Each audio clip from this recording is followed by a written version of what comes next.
श्रीमद् भगवद गीता अध्याय संख्या 7 श्लोक संख्या 15। एक ही श्लोक है आज। श्लोक पढ़ता हूं।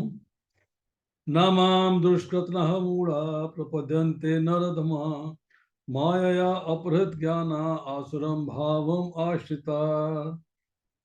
अनुवाद में लिखते हैं श्रील प्रभुपाद, जो निपट मूर्ख हैं वे मनुष्य जो मनुष्यों में अधम हैं, जिनका ज्ञान माया द्वारा हर लिया गया है, जो असुरों की नास्तिक प्रकृति को धारण करने वाले हैं, ऐसे दुष्ट मेरी शरण ग्रहण नहीं करते। एक बात कही, दुष्ट, दुष्कृतना। दूसरा कही नर अधमा, मनुष्यों में अधम।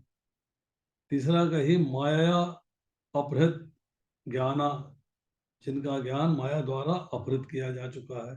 और चौथी बार कही आसुरी प्रवृत्ति वाले।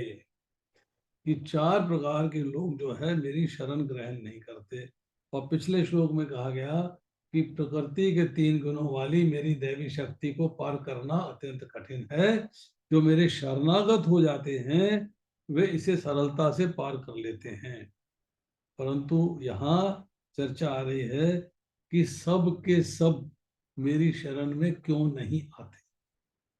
तो यहाँ पे 4 लोगों की क्वालिटी जो है वो डिस्कस हो रही है। 4 लोगों की क्वालिटी। तो पहले की क्वालिटी क्या है, थोड़ा इसको थोड़ा सा जानने की कोशिश करते हैं। परपट बहुत लंबा है, फिर परपट पढ़ेंगे। दुष्कृति कौन है? दुष्कृति मतलब बुरा कृत्य करने वाले, जो कि बुरे कार्य करते हैं, वो दुष्कृति है। कृति मीन्स कार्य, दुष्ट मीन्स दुष्ट। दुष्ट है जो हमेशा दूसरों का अहित चाहते हैं, अपने फायदे की बात करते हैं, दूसरों का नुकसान हो जाए, चोट पहुंचे, कुछ हो जाए, उसकी कोई परवाह नहीं। उनकी प्रवृत्ति दुष्ट होती है। तो दुष्कृति जो है उसको 4 तरीके से डिफाइन किया गया है। 4 तरीके के होते हैं। एक है मूर्ख, जो पशुओं के समान विषय भोगों में लगे हुए हैं। जो चैतन्य वस्तु है, मतलब जो जीवित वस्तु है, उसको न समझ के जड़ वस्तु में मस्त है, विनाशील है, जड़ है, उसमें मस्त है। दूसरे है नराधम, मतलब जो मनुष्यों में अधम है, मनुष्यों में इंफीरियर क्वालिटी के हैं, जैसे कि नास्तिक, कल्पित ईश्वरवादी। वो नरक जाने के कार्यों में व्यस्त है। उनको एक ही कार्य आ रहा है, एंजॉय करो, जो होगा देखी जाएगी। मैं जब नया नया कृष्णा कॉन्शियसनेस में आया, हम प्रचार करते थे, तो मित्र थे हमारे, दोस्त थे, कईयों से हमने प्रचार करने की कोशिश करी। उनका एक सवाल था, they had only one question, जो इस बात पे बिल्कुल फिट बैठता है। यार ये बता, जब तू भगवान के पास जाएगा, वो तेरे से पूछेंगे तूने इस दुनिया में एंजॉय किया ही नहीं किया, तो क्या जवाब देगा उनको? मीन्स मैं, एक तो उन्होंने कंफर्म कर दिया कि मैंने भगवान के पास जाना है। उनको पता ही नहीं नरक क्या है, स्वर्ग क्या है, दूसरी योनियां क्या है, मृत्यु के बाद कहाँ जाना है, इसका नहीं पता। उनको एक ही बात पता है, मौत होगी तो भगवान के पास चले जाना है। दिस इज देयर फील, उनकी फीलिंग है। और फिर उनका प्रश्न यह है कि भाई यहाँ कुछ खाने पीने को बना है, दारू पियो, मीस मांस, अंडा, मुर्गा, मच्छी खाओ, सब कुछ चीजें एक से एक बढ़िया बना रखी भगवान ने, हमारे लिए तो बनाई है। वहां जाके पूछेंगे तूने क्या किया, तो हम क्या जवाब देंगे उनको? What will be our answer? तो ये जो है नरक जाने के कार्यों में व्यस्त लोग हैं। तीसरी वैरायटी है माया द्वारा अपहृत ज्ञानी, मतलब जिनका ज्ञान जो है वो माया द्वारा ढका जा चुका है, उसने अपहृत हो चुका है, किडनैप हो चुका है। तो वो परमात्मा आत्मा को स्वीकार तो करते हैं, परंतु निराकारवादी हैं, मायावादी हैं, शून्यवादी हैं, माया भ्रम के द्वारा दूषित हैं, वेद विरुद्ध मतों का आश्रय नहीं लेते, उसके अगेंस्ट जाते हैं, और सगुण साकार को स्वीकार नहीं करते हैं, भक्ति के तत्व को नहीं मानते। मतलब माया का उनके ऊपर पूर्ण रूप से प्रभाव है, कवर है, माया ने उनको ढक रखा। और आखिरी बात होती है आसुरी स्वभाव वाले। असु अर्थ होता है प्राण, और जो र आसुरी, असुर, रा, रा का अर्थ है अपने प्राणों के पोषक। दंभी हैं, अहंकारी हैं, स्वार्थपरायण हैं, साधुओं को, भक्तों को कष्ट पहुंचाने वाले हैं, भगवान के स्वरूप का खंडन करने वाले हैं कुतर्क से। भगवान के स्वरूप को नहीं मानते, कुतर्क करते हैं, अपने अपने फिलॉसफी निकाल के लाएंगे, अपनी अपनी बातें निकाल के लाएंगे, अपना स्वार्थ सिद्ध करने में, अपनी कामना पूर्ति करने में, अपने प्राणों का पोषण करने में उनको इस बात की कोई चिंता नहीं है कि इससे दूसरों को कितना दुख हो रहा है, दूसरों का कितना नुकसान हो रहा है, दूसरों का कितना अहित हो रहा है। ये लोग भगवान से विमुख होकर केवल अपने प्राणों को रखने की, अर्थात सुख पूर्वक जीने की इच्छा रखते। माया का, माया से विवेक जब ढक जाता है, विवेक मीन्स आपकी बुद्धि जो है डिस्क्रिमिनेट कर पा रही है कि क्या सही है और क्या गलत है। अब वो जो विवेक है ढक गया है माया के द्वारा, और जो आसुर भाव को प्राप्त हो गए हैं, अर्थात शरीर, इंद्रियां, अंतःकरण और प्राणों का पोषण करने में लगे हुए हैं, वे मेरे विमुख हो जाते हैं, मेरी शरण में नहीं आते। रुपया, पैसा, संपत्ति आदि के संग्रह में, मान, बढ़ाई, योग्यता, प्रतिष्ठा, कीर्ति आदि में आसक्त रहते हैं। ये सब लोग जो है, इनका ज्ञान माया द्वारा ढका जा चुका है। इनको समझ में नहीं आ रही है कि क्या करना चाहिए और क्या नहीं करना चाहिए। नराधम की जहां बात हुई, मैंने बोला नरक जाने की तैयारी करते हैं, कि पशु तो अपनी योनि भोग कर मनुष्य योनि की ओर आ रहे हैं। नरक में जो थे वो शुद्धिकरण होने के बाद फिर मनुष्य योनि में आने के प्रयास कर रहे हैं। परंतु वे मनुष्य जिनको भगवान ने अपनी प्राप्ति करने के लिए शरीर दिया है, वे पाप करके, अन्याय करके, दूसरों का हित करके, विकर्म करके, पापाचार, यौनाचार, दुनिया भर के कुकर्म करके वो नरक जाने की तैयारी कर रहे हैं, वो पशु योनियों की तरफ जाने की तैयारी कर रहे हैं। तो ऐसे जो बेवकूफी के पाप करते हैं, मूर्खता के मूर्तारूप पाप करते हैं, वे नरक जाने के अधिकारी होते हैं, नरक जाते हैं। तो इसी के लिए भगवान 16वें अध्याय में चर्चा करते हैं, 19वें 20वें श्लोक में, कि द्वेष रखने वाले, मूढ़, क्रूर और संसार में नराधम पुरुषों को मैं बार बार आसुरी योनियों में डालता हूँ। वे आसुरी योनियों को प्राप्त होकर फिर घोर नरकों में जाते हैं। जब तमोगुण की अधिकता हो जाती है, सार असार, नित्य अनित्य, सत असत, ग्राह्य त्याज्य, कर्तव्य अकर्तव्य आदि की तरफ ध्यान नहीं देते, भगवान की तरफ ध्यान नहीं देते, भौतिक संसार के आनंद की तरफ ध्यान देते हैं, ऐसे व्यक्ति को मूर्ख कहते हैं, मूढ़ कहते हैं। Is a foolish person. क्योंकि उसे ये पता नहीं है कि मेरे को शरीर क्यों मिला है, और कोई ज्ञान देता है तो उसको स्वीकार नहीं करते, उससे बात नहीं करते। कारण क्या होता है? कामनाएं। कामना में फंसकर व्याभिचार करना, कामना पूर्ति के लिए किसी का अहित करना, कामना पूर्ति के लिए कैसे भी एंजॉय करना पड़े करना। शास्त्र में जो चीजें निषिद्ध कही गई हैं, ये नहीं करने चाहिए, कर्म नहीं करने चाहिए, वो कर्म करते। लोभ उनके ऊपर हावी रहता है, लोभ में फंस जाते हैं, तो उसको फंस के झूठ बोलते हैं, कपट करते हैं, विश्वासघात करते हैं, बेईमानी करते हैं, पाप करते हैं। और जब क्रोध आ जाता है तो उससे द्वेष और वैर, ये सारे जो है जब पाप करते हैं, ये सारे दुष्कृति हैं, मतलब दुष्ट कार्य करने वाले हैं। जब मनुष्य ने भगवान के सिवाय दूसरी सत्ता मानी, प्रकृति की, भगवान की सत्ता नहीं मानी, भगवान को सुपीरियर स्वीकार नहीं किया, भौतिक प्रकृति को सुपीरियर स्वीकार कर लिया, उसको महत्व दिया, उससे एंजॉय करने की कोशिश करी, विषयों का इंद्रियों से संसर्ग हुआ, आसक्ति हुई और कामना उत्पन्न हो गई। कामना उत्पन्न हुई तो माया से मोहित हो गए, उस कामना को पूर्ति करने के लिए फिर कर्म किया। कर्म जो है, सकाम कर्म किया या विकर्म किया, भोगने के लिए फिर शरीर चाहिए, फिर आप फंस गए, आपके पास कोई अल्टरनेटिव नहीं है। अब देखिए, यहाँ पर अब चर्चा करते हैं कि पर्पट में प्रभुपाद क्या लिख रहे हैं। भगवत गीता में कहा गया है कि श्री भगवान के चरण कमलों की शरण ग्रहण करने से मनुष्य प्रकृति के कठोर नियमों को लांघ जाता है। 14वें श्लोक में इस बात की चर्चा हुई। यहाँ पर यह प्रश्न उठता है, तो फिर विद्वान, दार्शनिक, विज्ञानी, व्यापारी, शासक तथा जनता के नेता सर्वशक्तिमान भगवान श्री कृष्ण के चरण कमलों की शरण क्यों नहीं ग्रहण करते? बड़े बड़े जन नेता विभिन्न विधियों से विभिन्न योजनाएं बनाकर अत्यंत धैर्य पूर्वक जन्म जन्मांतर तक प्रकृति के नियमों से मुक्ति की खोज करते हैं। फिलंथ्रोपिक एक्टिविटीज, भंडारे लगा दी, धर्मशाला खोल दी, अंध महाविद्यालय खोल दिया, स्कूल खोल दिए, मतलब आप अस्पताल खोल दिए, किंतु यदि यही यही वही मुक्ति भगवान के चरण कमलों की शरण ग्रहण करने से मात्र संभव हो, तो बुद्धिमान तथा श्रमशील गुण सरल विधि को क्यों नहीं अपनाते? इतने भारी भरकम काम करने की क्या आवश्यकता है? भैया वो भी करो, पर ये कार्य करो, भगवान के चरण कमलों की शरण ग्रहण करो, और शरण ग्रहण करते हुए वो कार्य करो। दैट इज वेरी गुड, बहुत अच्छी बात है।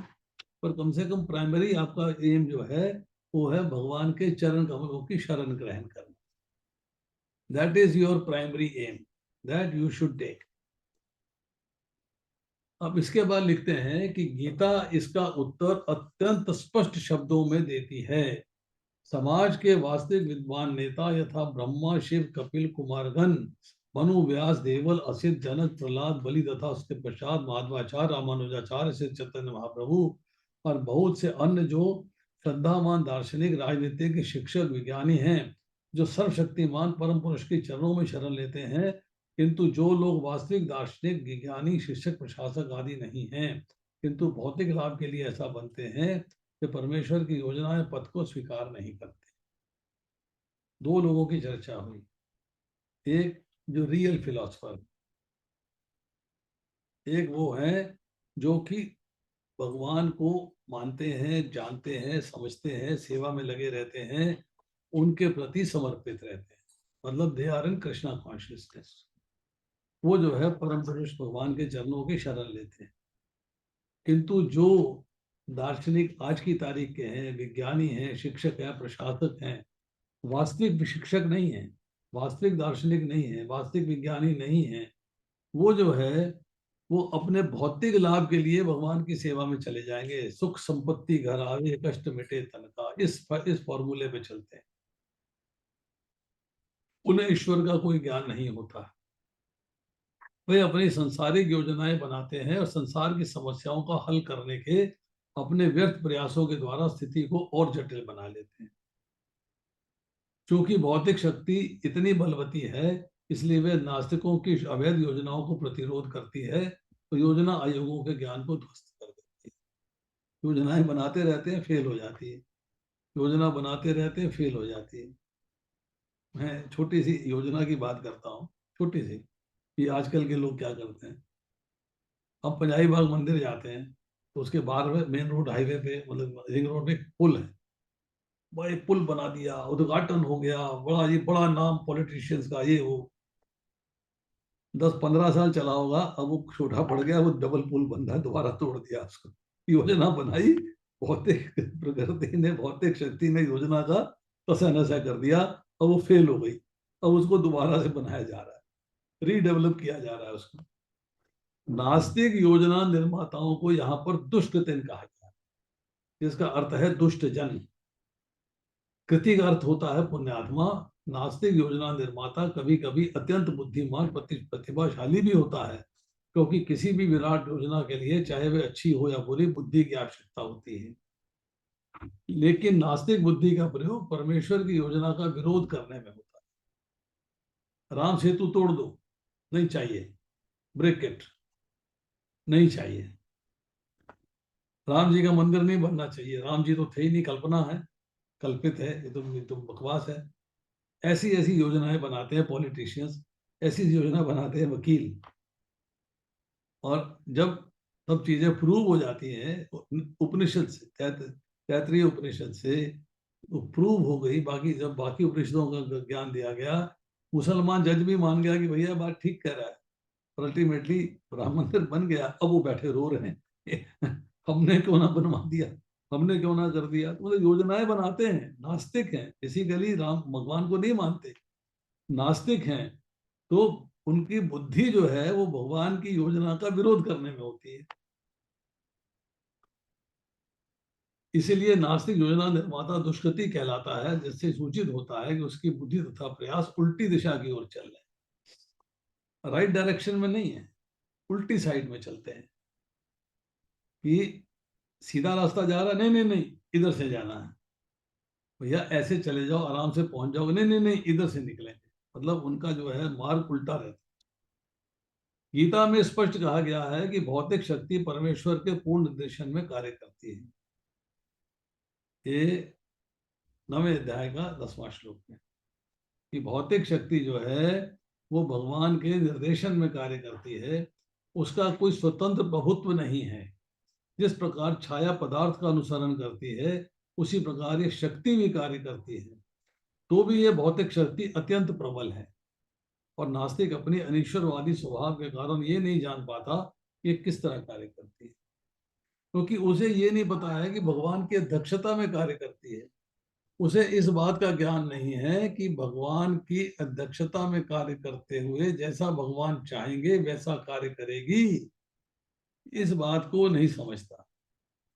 वो ये समझता है कि भौतिक शक्ति जो है अपने आप में बहुत पावरफुल है, और जैसा मर्जी हम इसको अपने तरीके से घुमा सकते हैं, क्योंकि हम उससे ज्यादा पावरफुल हैं। पर 9वें अध्याय के अंदर 8वें श्लोक में भगवान कहते हैं, संपूर्ण दृश्य जगत मेरे अधीन है, मेरी इच्छा से बारंबार स्वतः प्रकट होता है, और मेरी इच्छा से अंत में विनष्ट होता है। और 10वें श्लोक में कहा है कि भौतिक प्रकृति मेरी शक्तियों में से एक है, मेरी अध्यक्षता में कार्य करती है, जिससे सारे चर तथा अचर प्राणी उत्पन्न होते हैं। इसके शासन में जगत बार बार सजित और विनष्ट होता है। तो भौतिक शक्ति की क्वालिटी बता दी, बट ये बताया कि मेरे अंडर है, मैं इसका स्वामी हूं, ये मेरे अध्यक्षता में कार्य करती है। ये बात जो ईश्वर को नहीं मानता, जो भगवान को नहीं जानता, अनिश्वरवादी है, इस बात को समझ नहीं पाता, इस बात को अंडरस्टैंड नहीं कर पाता, ना ही परमेश्वर की योजना को जान सकता है।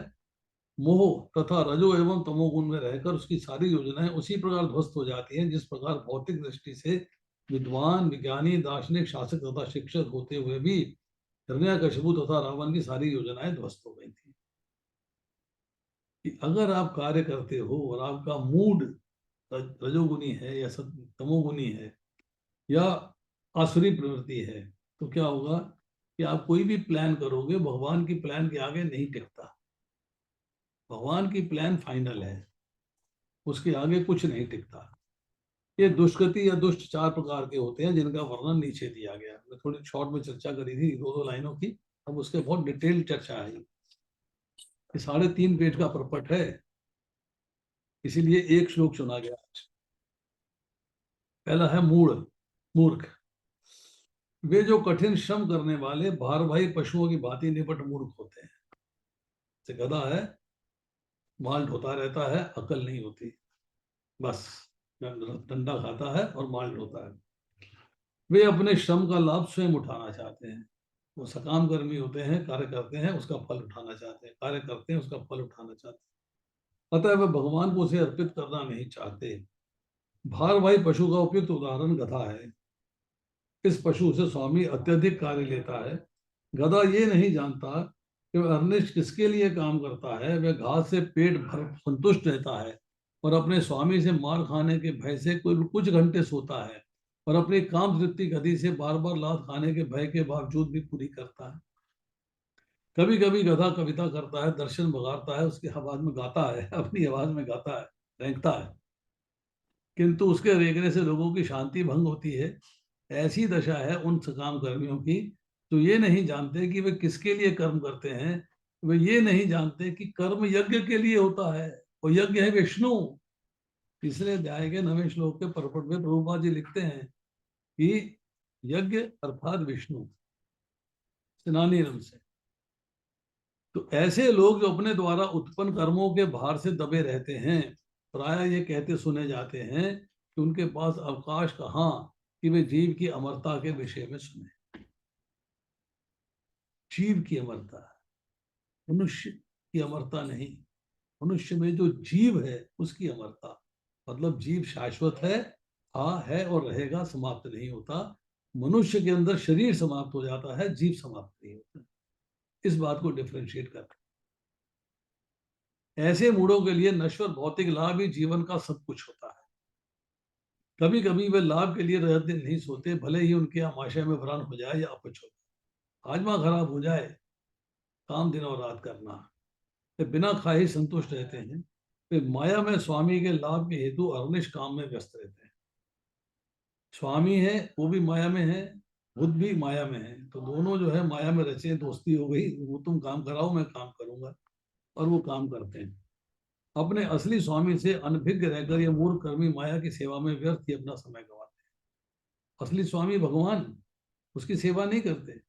जो भौतिक संसार में स्वामी है, जिसके लिए कार्य करते हैं, जो सैलरी देगा, जो पैसा देगा, उसके लिए कार्य करते हैं, भगवान के लिए कोई टाइम नहीं निकालते। दुर्भाग्य तो ये है कि वे कभी भी स्वामियों के पास स्वामी की शरण में नहीं जाते, ना ही वे सही व्यक्ति से उनके विषय में सुनने में कुछ समय लगाते। कभी भी स्वामियों के परम स्वामी, मतलब जितने भी हम भौतिक संसार में, मैं अपना स्वामी इसको मानता हूँ, उसका स्वामी उसको मानता हूँ, उनके भी परम स्वामी भगवान है, उनकी शरण में नहीं जाते।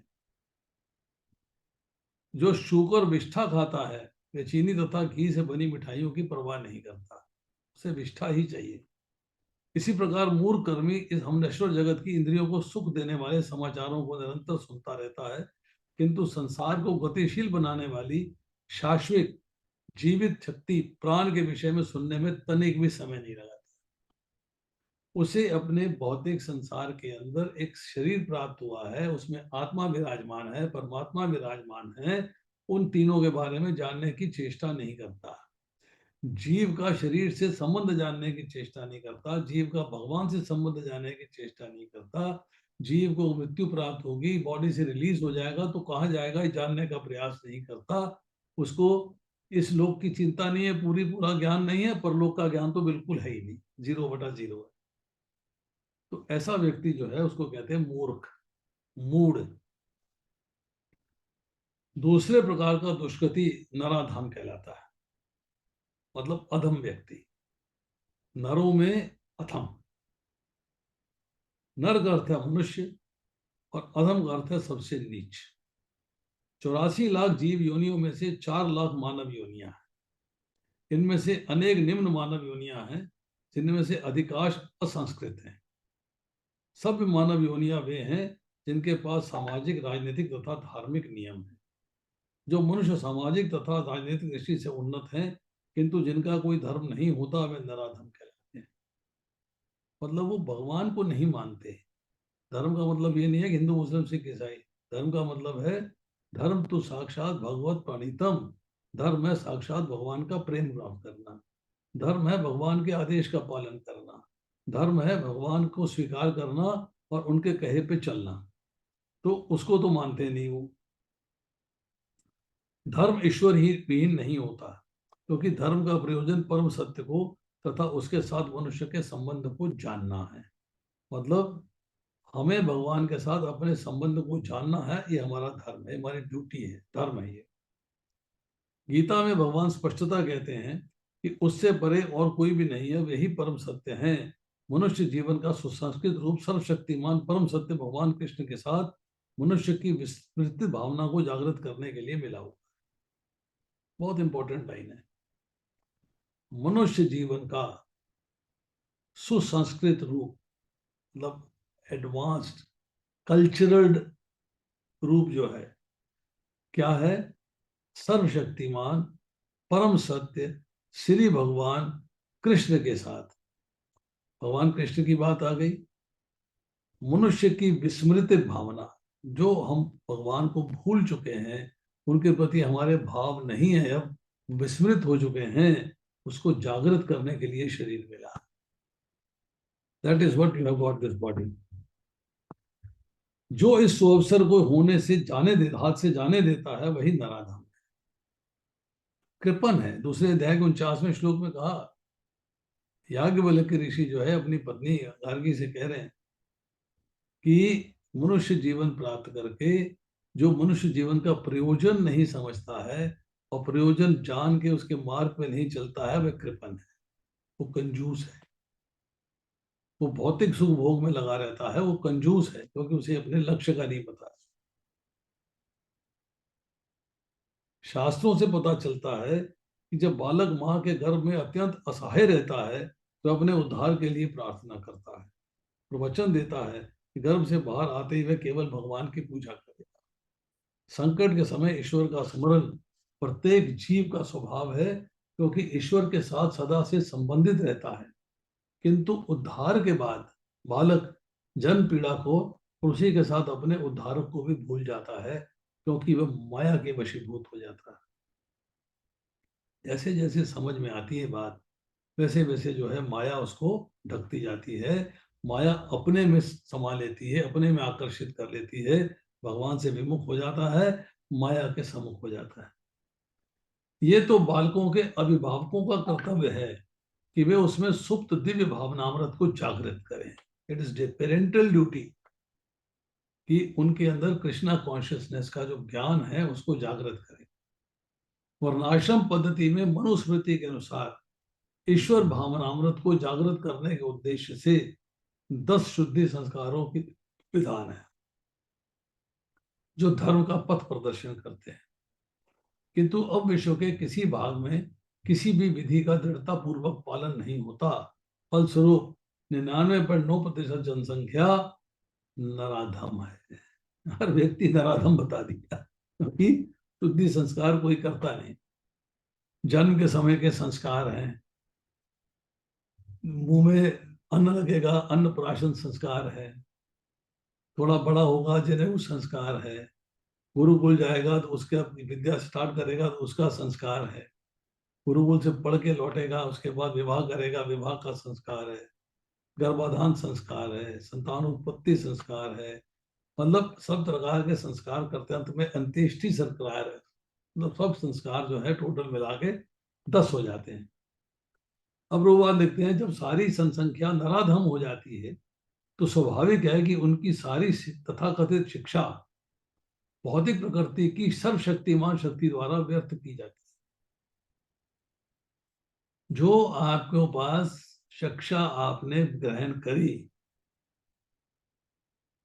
सब लोग नराधम हो गए, सब अधम है, किसी में कोई ज्ञान नहीं है, तो उनकी सारी जो शिक्षा प्राप्त करते हैं वो अल्टीमेटली जब शरीर समाप्त होता है शिक्षा समाप्त हो जाती है। Everything is over, finished. Gita के अनुसार विद्वान पुरुष वही है जो एक ब्राह्मण, कुत्ता, गाय, हाथी, चंडाल को समान दृष्टि से देखता है। 5वें अध्याय का 18वां श्लोक है, विद्या विनय संपन्ने ब्राह्मणे गवि हस्तनी शून्य च शुपाके च पंडिता समदर्शन। असली भक्त की भी ऐसी ही दृष्टि होती है। गुरु रूप ईश्वर के अवतार श्री नित्यानंद प्रभु ने 2 भाइयों जगाई मधाई नामक विशिष्ट नराधमों का उद्धार किया और दिखला दिया कि किस प्रकार नराधमों पर शुद्ध भक्त दया करता है। अतः जो नराधम भगवान द्वारा बहिष्कृत किया जाता है वे केवल भक्त की अनुकंपा से पुनः अपना आध्यात्मिक भावनामृत प्राप्त कर सकते। माया के वशीभूत हो गया, एकदम डिग्रेड हो गया, बिल्कुल निचली सोपान पे चला गया, पर अगर उसको जो है भक्त की कृपा मिल जाती है, भक्त का संग मिल जाता है, तो वो अपलिफ्ट हो सकता है, वो भक्ति में आ सकता है। सो चैतन्य महाप्रभु ने धर्म का प्रवर्तन करते हुए संस्तुति की है कि लोग विनीत भाव से भगवान के संदेश को सुने। विनीत भाव से, बड़ा रिस्पेक्टफुल विनम्र भाव होना चाहिए। इस संदेश का सार भगवत गीता है। तो विनीत भाव से श्रवण करने मात्र से अदम सद मनुष्यों का उद्धार हो सकता है, किंतु दुर्भाग्यवश वे संदेश को सुनना नहीं चाहते। तद विधि प्रणिपातेन परिप्रश्नेन सेवया, मतलब गुरु के पास जाके विनम्र होके, विनीत होके जिज्ञासा कर। वे दुर्भाग्यवश इस संदेश को सुनना नहीं चाहते। परमेश्वर की इच्छा के प्रति समर्पण करना तो दूर रहा, वे नराधम मनुष्य के प्रधान कर्तव्य की डटकर उपेक्षा करते हैं। तो आपकी ड्यूटी है, आपकी ड्यूटी क्या है? अंशी के प्रति ड्यूटी क्या है? अंशी की सेवा करना। वो सेवा से भी मुंह मोड़ लेते हैं, अर्थात अपना जो कर्तव्य है उसकी भी उपेक्षा करते हैं। अब तीसरी क्वालिटी बताई, माया अपहृत ज्ञाना, अर्थात ऐसे व्यक्तियों की जिनका प्रखंड ज्ञान माया के प्रभाव से शून्य हो चुका है।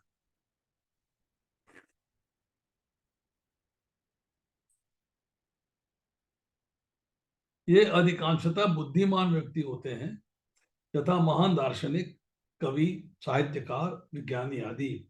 किंतु माया इन्हें भ्रांत कर देती है। भौतिक संसार में जो आकर्षण है वो इन्हें इतना मिलता है, अरे मैंने विज्ञान पढ़ लिया, चलो कैसे एंजॉय करना है, मैं दार्शनिक फिलोसफर हूँ, मैं कैसे अपनी फिलॉसफी यूज करके एंजॉय कर सकता हूँ। मतलब इनका कार्य जो है एंजॉय करना रह जाता है, तो भगवान की अवज्ञा करते हैं, भगवान के आदेश को नहीं मानते। इस समय माया अपहृत ज्ञाना की बहुत बड़ी संख्या है, यहाँ तक कि वे भगवत गीता के विद्वानों के मध्य भी हैं। गीता में अत्यंत सीधी सरल भाषा में कहा गया है, श्री कृष्ण ही भगवान है, ना तो कोई उनके तुल्य है, ना कोई उनसे बड़ा। वे समस्त मनुष्यों के आदि पिता, ब्रह्मा के भी पिता बताए जाते हैं। वास्तव में ब्रह्मा के ही नहीं अपितु समस्त जीव योनियों के भी पिता हैं। वे निराकार ब्रह्म तथा परमात्मा के मूल हैं। निराकार ब्रह्म जिसकी चर्चा करते हैं, भगवान के अंगों की कांति है, और जीवात्मा में स्थित परमात्मा उनका अंश है। वे सबके उत्स हैं। सबों को सलाह दी जाती है कि उनके चरण कमलों के शरणागत बने। इन सब कथनों के बावजूद ये माया अपहृत ज्ञाना भगवान का उपहास करते हैं। उन्हें एक सामान्य मनुष्य मानते हैं। वे ये नहीं जानते कि भाग्यशाली मानव जीवन भगवान के, श्री भगवान के दिव्य शाश्वत रूप स्वरूप के अनुरूप ही रचा गया है। आपका जीवन जो भाग्यशाली है कि आपको भगवान की भक्ति करने का चांस मिला और लौट कर भगवान के धाम जाने का चांस मिल रहा है, इस बात को स्वीकार करना चाहिए, पर वो इसको स्वीकार नहीं करते। गीता की ऐसी सारी अवैध व्याख्याएं हैं जो माया अपहृत ज्ञान वर्ग के लोगों द्वारा की गई, अपनी मर्जी से, अपने, मेरी फिलॉसफी ये है इसलिए ये ज्ञान दिया गया, और परंपरा पद्धति से हटकर है, आध्यात्मिक जानकारी के पथ पे रोड़े का कार्य करती है। मायाग्रस्त व्याख्याकार न तो स्वयं भगवान श्री कृष्ण के चरणों की शरण में जाते हैं और न अन्यों को इसका पालन करने के लिए शिक्षा देते हैं। देखो जी, ऐसा है, मैं तो फला गुरु जी के यहाँ जाता हूँ। अब गुरु जी ने कहा है कि तू मेरे पास आ गया है, तू मेरी सेवा कर, जैसा मैं कहूँ वैसा कर, बाकी काम मेरा। मैं तुझे भगवान से मिला दूंगा मरने के बाद। मैं कैसे मिलाऊंगा मैं ये नहीं बता सकता, बस इस वक्त यही बता सकता हूँ कि गुरु सक्षम है, सब कार्य कर सकता है, तू मुझे गुरु स्वीकार कर ले, और मेरा काम है तेरे को इस भौतिक संसार का अंदर शरीर त्यागने के बाद भगवान के साथ मिलवा देना, परमात्मा में लीन करा देना। तेरा एग्जिस्टेंस ही खत्म हो जाएगा, ना एग्जिस्टेंस रहेगा ना पुनर्जन्म होगा, ना एग्जिस्टेंस रहेगा ना समस्याएं आएंगी। मतलब वो इस फिलॉसफी में लेके चलते हैं और अपनी पूजा अर्चना सेवा कराते हैं। दुष्कृतियों की चौथी श्रेणी है आसुरम भावम आश्रिता, अर्थात आसुरी सिद्धांत वालों की है। ये श्रेणी खुले रूप से नास्तिक की होती है। इसमें कुछ तर्क कहते हैं कि परमेश्वर कभी भी इस संसार में अवतरित नहीं हो सकते, किंतु कोई इसका ठोस प्रमाण नहीं बता पाते। ऐसा क्यों नहीं हो सकता? कुछ ऐसे हैं जो परमेश्वर को निर्विशेष रूप के अधीन मानते हैं, निर्विशेष रूप कि भगवान जो है, आप जो कह रहे हो वो रोशनी के पुंज से प्रकट हुए हैं। भगवान रोशनी का पुंज थे, उससे भगवान प्रकट हो गए। मतलब भगवान के अंगों की कांति रोशनी का पुंज नहीं है, रोशनी के पुंज से भगवान आ रहे हैं। यद्यपि गीता में इसका उल्टा बताया गया है। श्री भगवान के द्वेषवश नास्तिक अपनी बुद्धि से कल्पित अनेक अवैध अवतारों को प्रस्तुत करते हैं। अभी पीछे थे साउथ में, कृष्ण अवतार है जी हम, हमारे चरण छूने के लिए 1.5 लाख रुपया। पति पत्नी दोनों बैठे होते थे साउथ इंडियन ड्रेस में, लुंगी और शर्ट में, और भाई साड़ी में, और पति जो है उसके चरण छूने की फीस थी 1.5 लाख। ऐसे लोग जिनके जीवन का एकमात्र उद्देश्य भगवान को नकारना है, श्री कृष्ण के चरण कमलों में कभी भी शरणागत नहीं हो सकते, स्वीकार ही नहीं करते, मानते ही नहीं, इसलिए चरण कमलों के शरणागत कैसे होंगे। दक्षिण भारत के श्री यामुनाचार्य अल्पबंधु ने कहा है, हे प्रभु, आप उन लोगों के द्वारा नहीं जाने जाते जो नास्तिक सिद्धांतों में लगे हैं। भले ही आप विलक्षण गुण रूप तथा लीला से युक्त हैं, सभी शास्त्रों ने आपका विशुद्ध सत्वमय विग्रह प्रमाणित किया है, और तथा दैवी गुण संपन्न दिव्य ज्ञान के आचार्य भी आपको मानते हैं। भगवान को स्वीकार कर रहे हैं यामुनाचार्य जी, स्तुति कर रहे हैं, और नास्तिक सिद्धांत वाले लोगों को रिफ्यूट कर रहे हैं, उनको दुत्कार रहे हैं। अतः एक मूढ़, दूसरा नराधम, तीसरा मायाव्रत ज्ञानी अर्थात भ्रमित मनोधर्मी, चौथा नास्तिक, ये 4 प्रकार के दुष्कृति कभी भी भगवान के चरण कमलों की शरण में नहीं जाते, भले ही शास्त्र अथवा आचार्य ऐसा उपदेश क्यों न दे।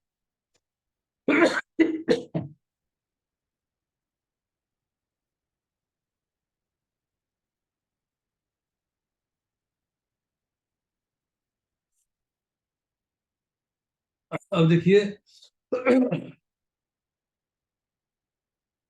ये संपूर्ण प्राणियों में भगवान की कृपा, प्रेजेंस हर एक के हृदय में विराजमान है। सदाचार हो या दुराचार, ये प्राणियों ने अपने लिए अपने मन से कार्य किए हैं, भगवान ऐसा कार्य नहीं कराते।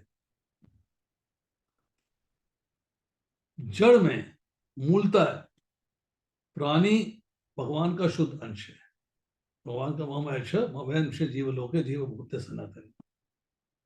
अब जब दुराचार करता है तो उसकी रुचि दुराचार में होती है, भगवान में नहीं होती। उसकी रुचि होती है, उस आसक्त हो गया, कामना स्वरूप कार्य किया, उसमें आसक्ति हो गई, उसकी रुचि जो है वो गलत आचरण में होती है, दुराचार में होती है, भगवान में नहीं होती। पर अगर किसी वजह से उसकी रुचि भगवान में हो जाए तो भगवान जो उसने किया है उसका फल जो मिलना है मिलेगा, पर रुचि अगर हो गई है तो भगवान उसको स्वीकार कर लेते हैं। एग्जाम्पल दिया गया है कि माँ का संबंध अपने बालक से हमेशा प्रेम का रहता है। एक बड़ी पुरानी कहावत है, पुत्र कपूत हो सकता है, माता कुमाता नहीं होती। मादा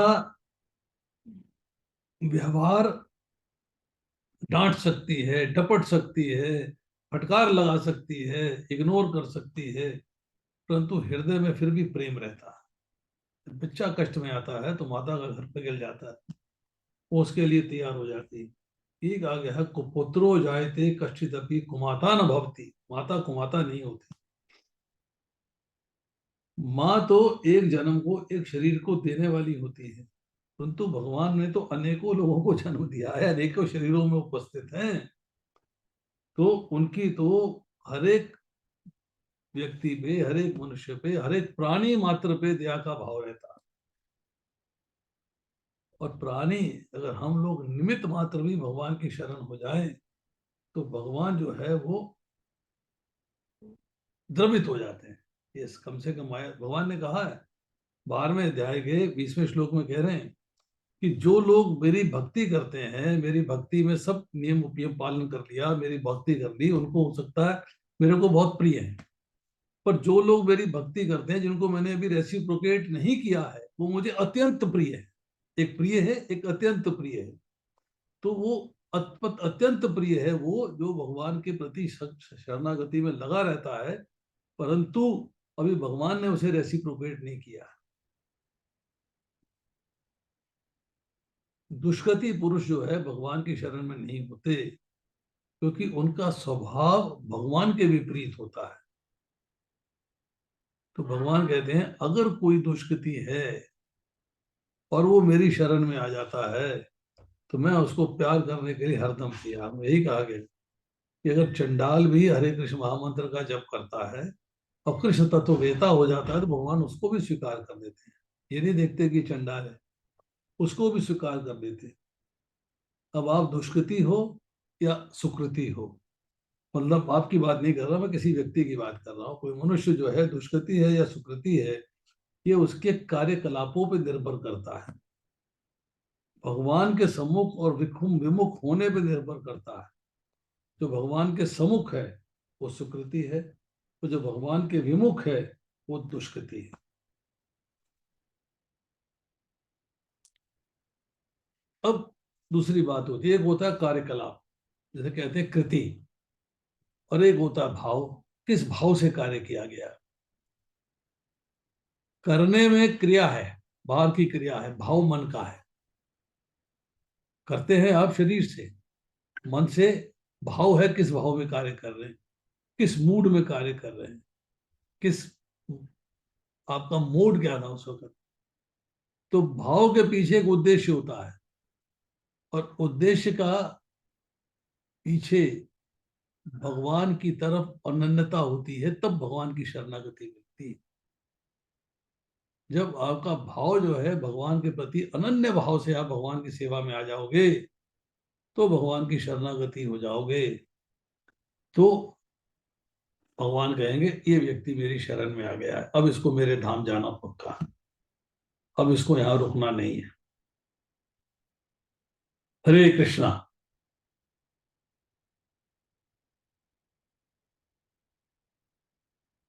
यस, एनी क्वेश्चन?